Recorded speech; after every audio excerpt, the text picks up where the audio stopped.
অনাস্থা ভোটে প্রধানের পদ হারালেন জাকির হোসেন ঘনিষ্ঠ খাতিজা খাতুন। শুক্রবার পুলিশি নিরাপত্তার মধ্যে ইসলামপুর ব্লকের গোবিন্দপুর গ্রাম পঞ্চায়েতে নতুন প্রধান নির্বাচন অনুষ্ঠিত হয়।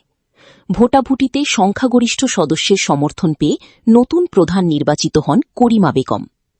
জানা গিয়েছে ২৩ আসন বিশিষ্ট গোবিন্দপুর গ্রাম পঞ্চায়েতে একজন সদস্য দলত্যাগ করায় মোট ২২ জন সদস্যকে নিয়ে ভোটাভুটি হয়।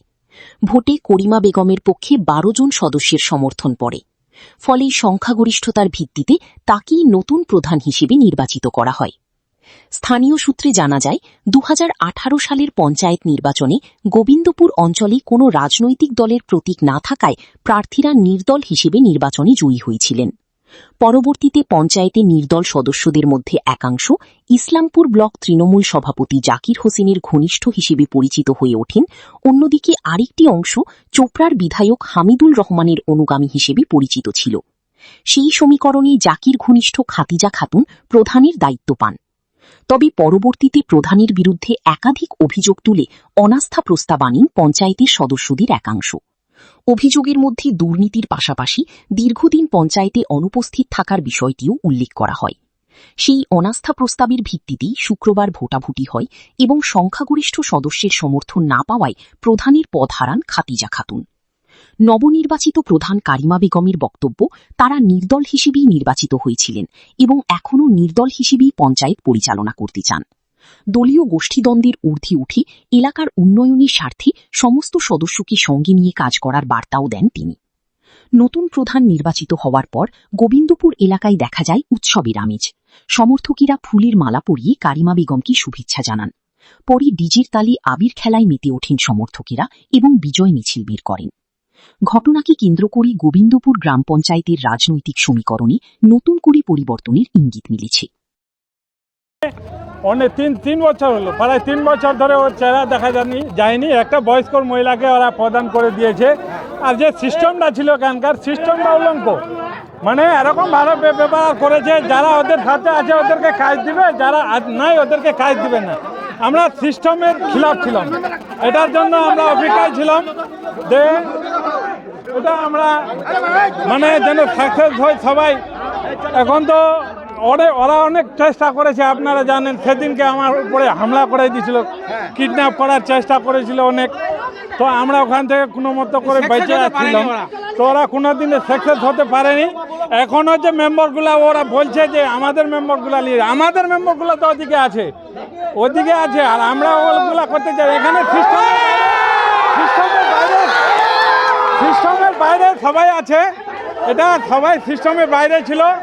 আমাদের পক্ষে যদি সুষ্ঠুভাবে হতো তাহলে আমাদের এখানে আজকে মোটামুটি 18টার বেশি মেম্বার আমরা পেতাম।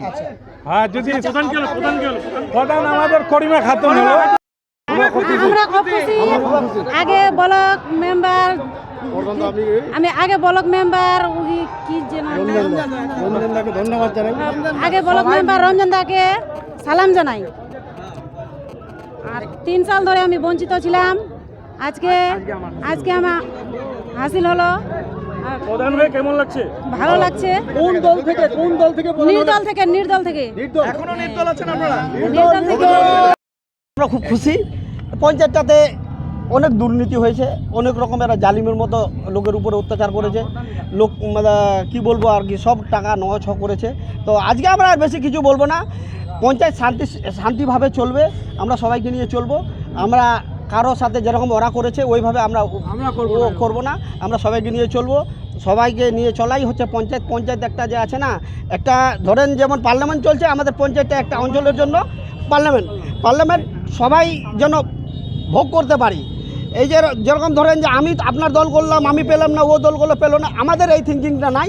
আমরা চাচ্ছি যে আমাদের পঞ্চায়েত ভালো মতো সুষ্ঠু মতো চলবে। আর যেগুলো জালিমগুলো ছিল, আমরা ওদেরকে আজ থেকে একটা বার্তা দিলাম যে আপনারা অনেক দিন এখানে জুলুম করলেন, আপনারা সরে যান। আপনাদের থেকে আমাদের কোনো লেনা পাওনা নাই, কোনো ঝোর ঝামেলা নাই। আমরা সুস্থভাবে চালাতে যাচ্ছি। আপনারা অনেক দিন হয়ে গেলেন, বুড়ো হয়ে গেলেন, আপনারা শান্তিতে থাকেন, আমাদেরকে শান্তিতে থাকতে দেন। পালাবদলের পর এখানেও পালাবদল হলো, বিষয়টা একটু আজকে বেশি বলবো না। আমাদের মধ্যে 4 জন মেম্বার আমাদের সাথে গদ্দারি করেছেন, বেমানি করেছেন, মানুষের ভোট নিয়ে একটা বোর্ড মানে আমরা চাচ্ছিলাম প্রধান ওই থাকুক, কিছু মেম্বার চাচ্ছিল অনাস্থা আসুক। যা হোক ভোটাভুটির মাধ্যমে, বিশেষ করে আজকে আমি বিরোধীর পক্ষে মেম্বারদের কথা কিছু বলবো না। আমাদের যে 10 জন মেম্বার ছিলাম আমরা, এই 10 জন মেম্বারকে আমার মনের অন্তরস্থল থেকে আমি ধন্যবাদ জানাচ্ছি। যেমন আমাদের রোজি খাতুন, আরতি দাস, জাহেদ বাবু, আসলাম দা, আমাদের লালটু দা থেকে শুরু করে আমাদের সাফেদা খাতুন, খাতেজা খাতুন এবং আমার ময়রম নিসা, সমস্ত 10 জন মেম্বারকে অনেক অনেক ধন্যবাদ জানাচ্ছি। আমরা জানি যে আমাদের পক্ষ থেকে 4 জন মেম্বার আমাদের সাথে গাদ্দারি করে অন্য শিবিরে চলে গেছেন। আমাদের যেদিনকে রিমুভাল ভোট হয় আমরা 10টা, ওরা 12টা। আমরা জানা সত্ত্বেও যে ওরা আমাদের সাথে এসেছেন এবং আবার ভোট দিয়েছেন, আমরা 10 আবার 12 ওটাতে অটল আছি। আমরা আজকে ভোটে হেরেছি কিন্তু আমাদের মনোবল হারেনি।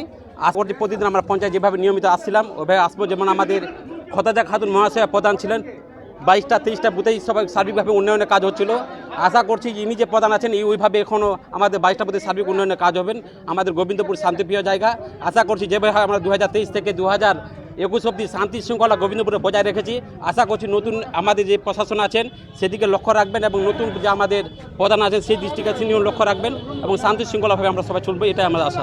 যেটা বলছিলাম যে অভিযোগ একটা ছিল যে একজন বয়স্ক খাদিজা খাতুন যথেষ্ট বয়স্ক, তিনি 3 বছর ধরে পঞ্চায়েতে আসেননি, এটাই বিরোধীদের না, এটা ভিত্তিহীন অভিযোগ। উনি 3 বছর ধরে পঞ্চায়েত আসেনি, এটা একেবারে ভিত্তিহীন অভিযোগ। ওরা পঞ্চায়েতে আসেনি, এটা একেবারে ভিত্তিহীন অভিযোগ। আমরা তো একবার ওরা ট্রিটমেন্টের জন্য হায়দ্রাবাদ গিয়েছিল, সেই ব্যাপারটা ওরা বারবার হাইলাইট করতেছিল। উনি নিয়মিত পঞ্চায়েত এসেছিলেন এবং উন্নয়নের কাজও করেছেন, সেই বিষয়ে ওনার অনেক অভিযোগ কিন্তু প্রমাণ করতে পারেনি। আজকে আবার ভোটাভুটি হয়েছে, আমরা 10 ওরা 12। আমাদের পক্ষ থেকে রোজি খাতুন প্রধান প্রার্থী রেখেছিলাম, ওদের পক্ষ থেকে ওরা করিমা খাতুনকে প্রার্থী রেখেছিলেন।